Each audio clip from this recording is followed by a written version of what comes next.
Assalamualaikum warahmatullahi wabarakatuh. Perkenalkan, nama saya Feni Deltiana Rohmah dari Prodi Hubungan Internasional.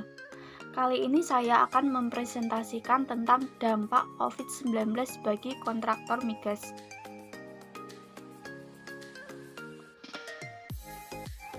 Apa itu COVID-19? COVID-19 yaitu virus corona atau Severe Acute Respiratory Syndrome coronavirus 2. Adalah virus yang menyerang sistem pernapasan.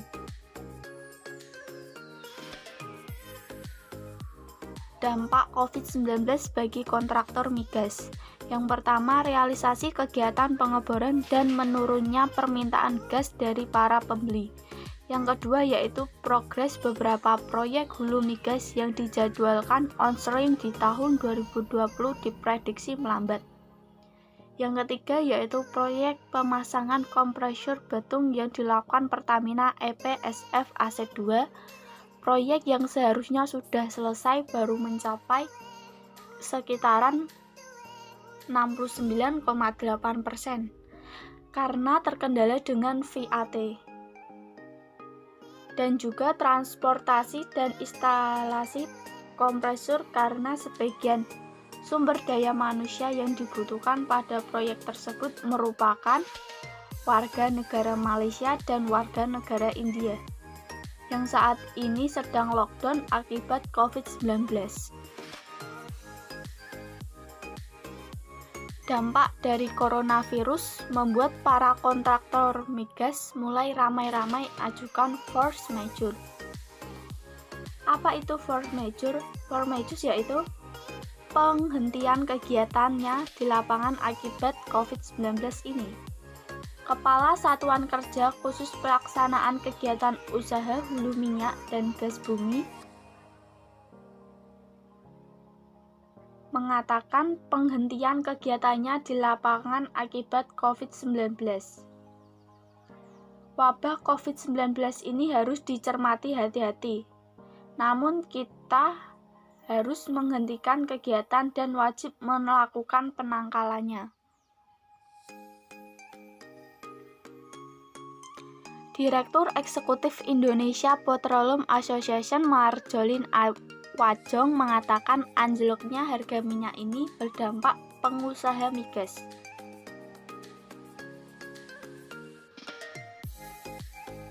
Mereka lebih berhati-hati dalam berinvestasi dulu.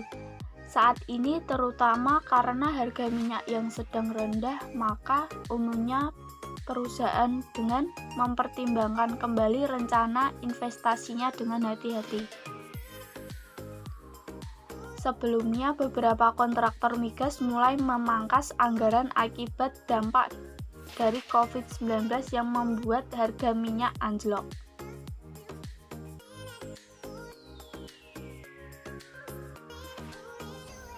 Direktur Utama Pertamina Nanang Abdul Manaf mengatakan dengan ICP 30 US dollar per barrel secara umum masih tetap bisa profit.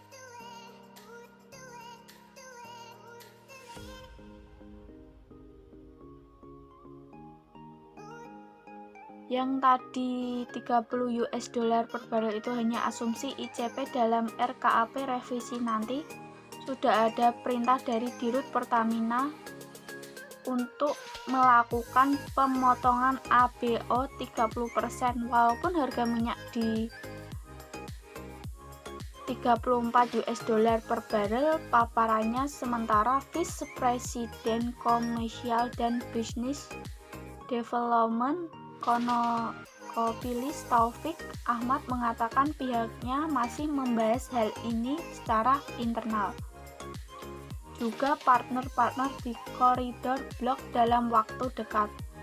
Baru kemudian akan dibahas bersama-sama dengan SKK Migas.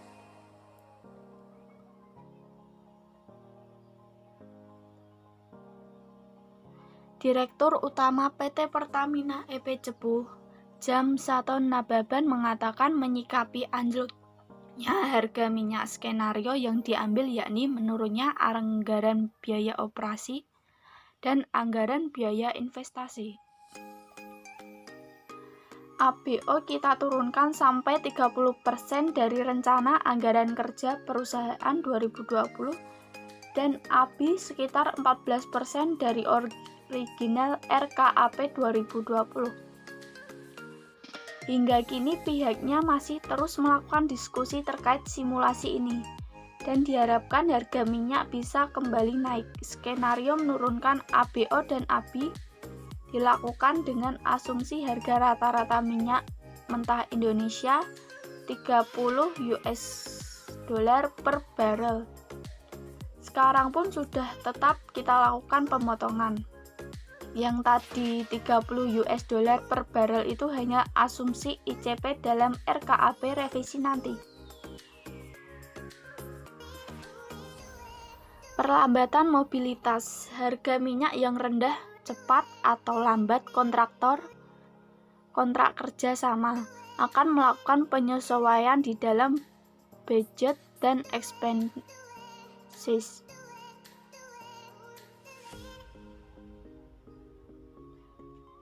Di jangka pendek, imbuhnya akan berdampak ke anggaran untuk kegiatan lifting, lalu jangka menengah dan panjang berdampak ke investasi lain seperti eksplorasi, enhanced oil recovery, maupun proyek-proyek baru. Semua sedang berupaya menghitungnya sambil terus memantau perkembangan yang terjadi. Hanya harga minyak yang turun, lebih mudah memperkiraannya, tetapi ini juga bersamaan dengan pandemi COVID-19. Sehingga memang hal itu lebih kompleks. Sekian dari saya. Wassalamualaikum warahmatullahi wabarakatuh.